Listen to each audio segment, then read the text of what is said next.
Okay, we made it to Venom Spite in the Dragon Blight. It's here where I'm going to start trying to get towards the Wrathgate cinematic.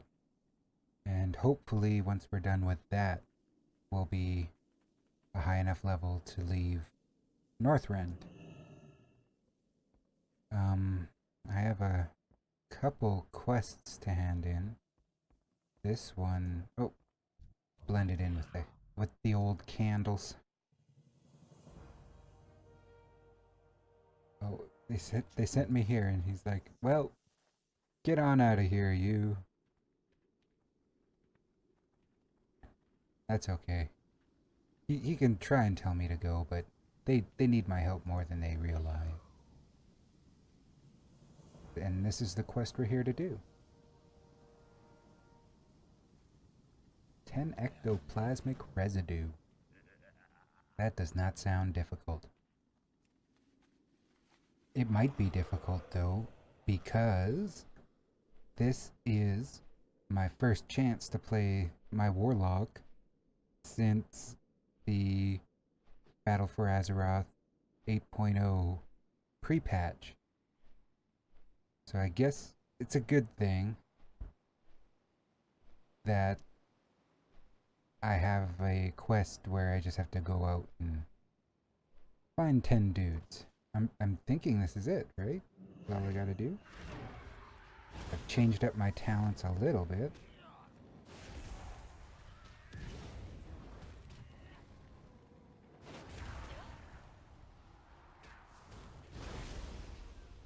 Ooh, I think that's a new chaos.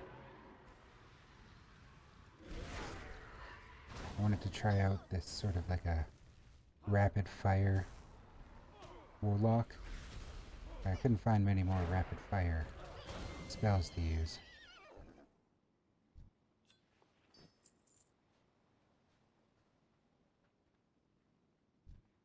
It seems to be going okay. I could be doing more damage, or be taking less damage, I guess. There.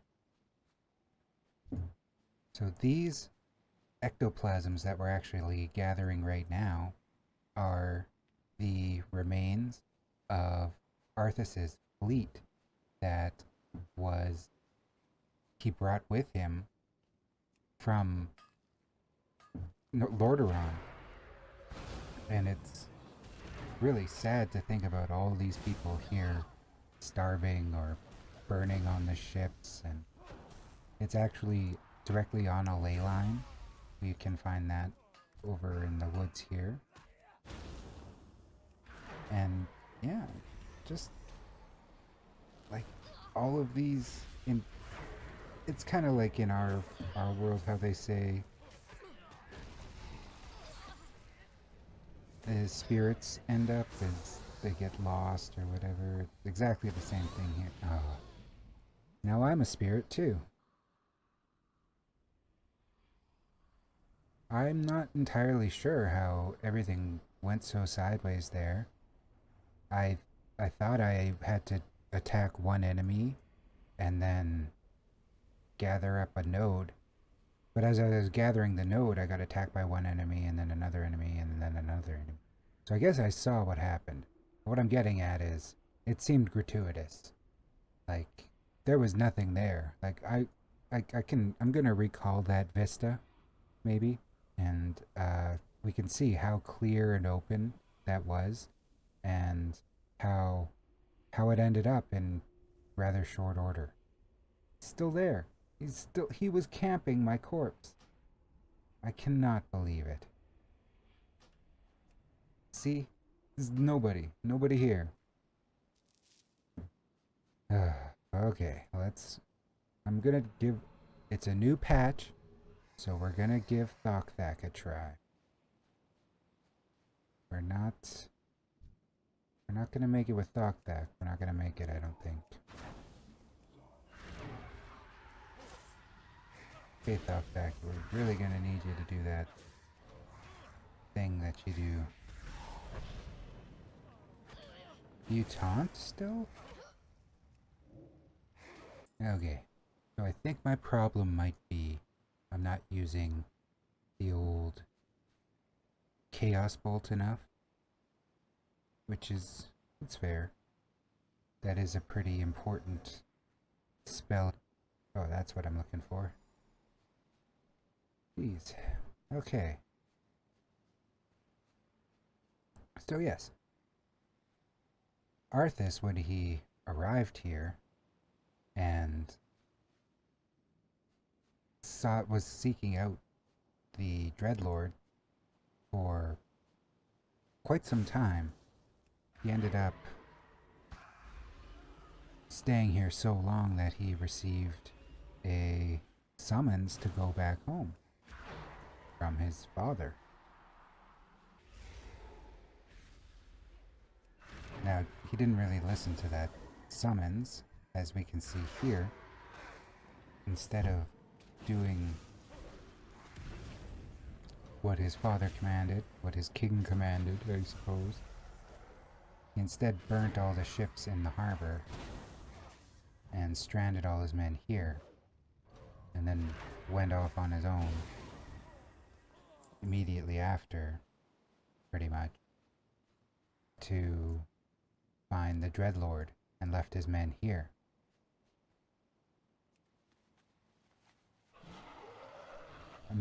I'm also sort of interested because when Arthas was here and he did this terrible thing, he blamed it on some little creeps, local little monsters that were here.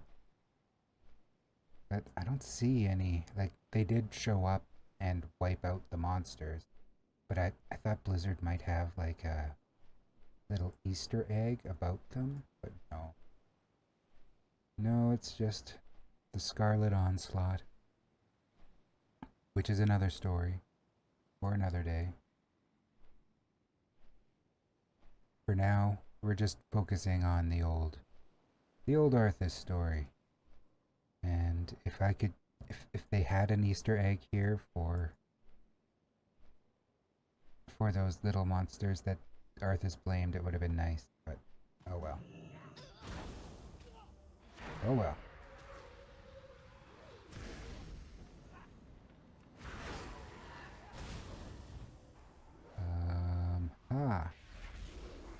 I require a target.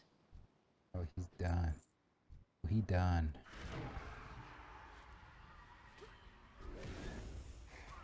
See here. This isn't so bad, actually. I'm liking Incinerate over Chaos Bolt. Chaos Bolt seems to be for the more big boys. Where we run across some big boys, I'll use the Chaos Bolt more, but for the time being, we're perfectly fine. Oh. Oh, great. Incinerate. Be able to get a few off here. Actually, let's use it all. Let's just... There's new animations for everything, so let's go ahead and use them, right? What's the point not using them? What's this? Soul Leech.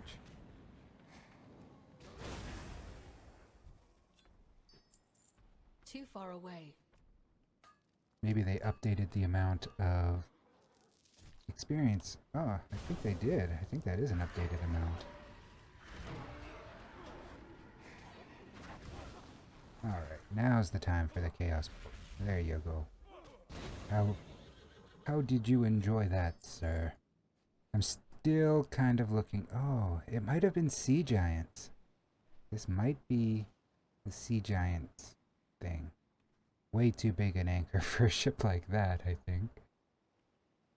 I don't know, but I'm fairly certain. Any naval anchor experts, please let me know exactly how big of an anchor you would need for a ship like that. Jeez. Yeah, it's just a big burnt out base. So tragic. It's all very tragic. Look at all this, look at this devastation and feel the tragedy. and we'll move on. Tragic. I have a pretty solid feeling that by the time we're actually done, the Wrathgate will be well and ready to move on from Northrend. So, if anybody does have any preference on what happens after Northrend, by all means, I'm always listening. I don't I would love to get some more interactivity. Let me help me build my community.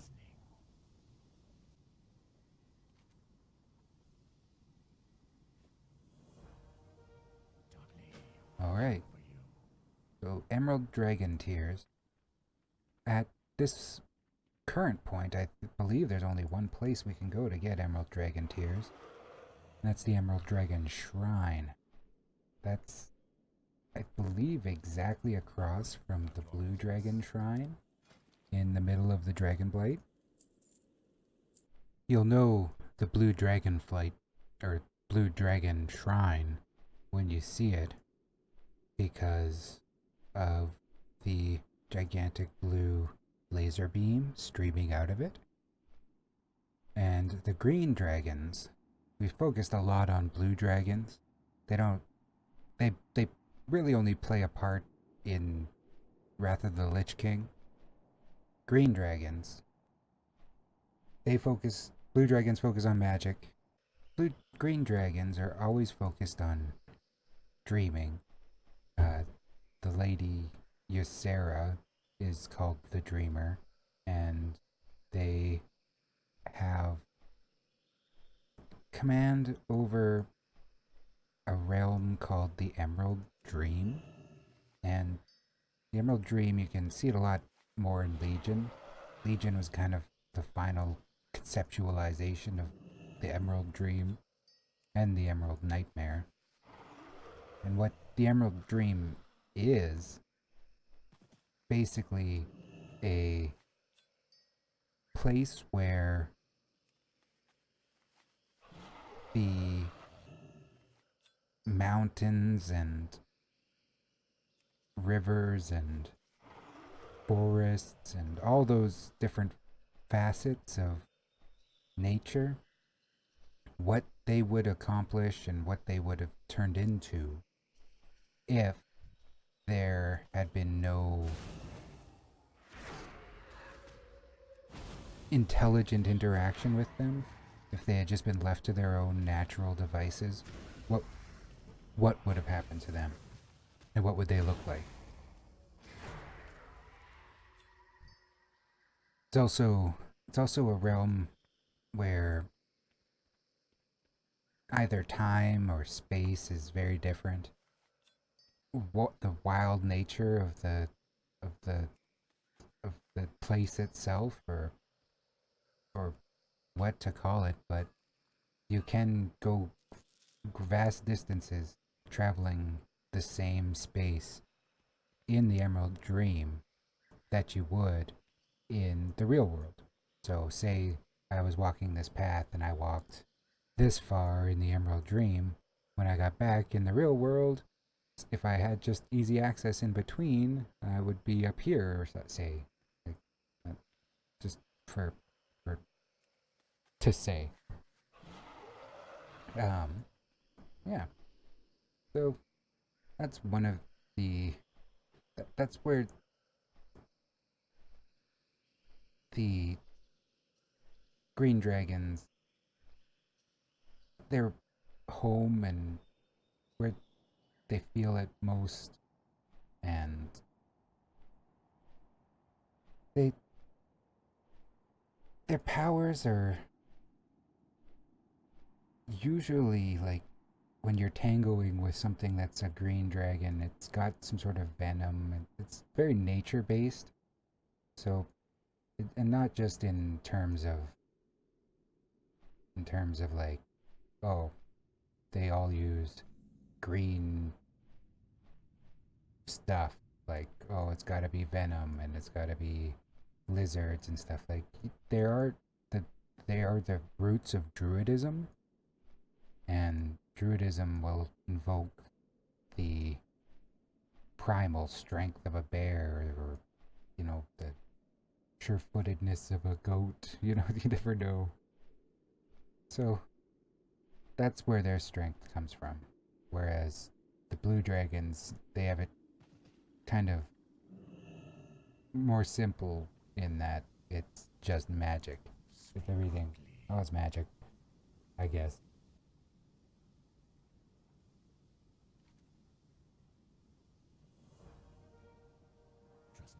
Alright, so use a blight bomb and finish off some hungering dead. I'm assuming this is the blight bomb launcher. Oh yeah. Now,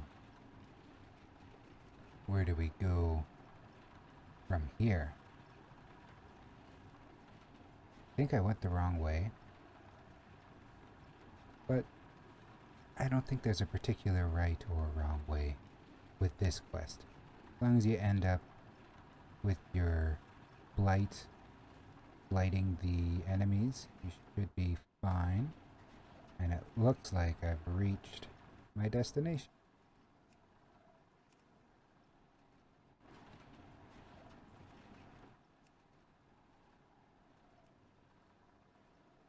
Good. Like shooting undead in a field. Here, if we get a little bit better of a firing arc on these ones. There we go. That's what we're talking about.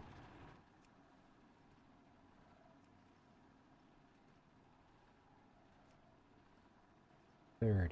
That's not too many. Should be able to handle that. Oh, it's just this catapult is so poorly designed. It's interesting as well to see how the technology of each faction has evolved. The Alliance and the Horde both really came into their own during Wrath of the Lich King. I think that's what it was like, the king of expansion. You not only were fighting the biggest, most baddest bad guy, you're also seeing the Alliance and the Horde team up, experience all this crazy, almost nightmares, right? And you're got front row seat. Like when it was fresh, this stuff was all great. Like, look at all that detail. It's not an amazing feat of design and technical marvelry, but it looks great. Like, if you're immersed in this world, like, you know, this is a big base.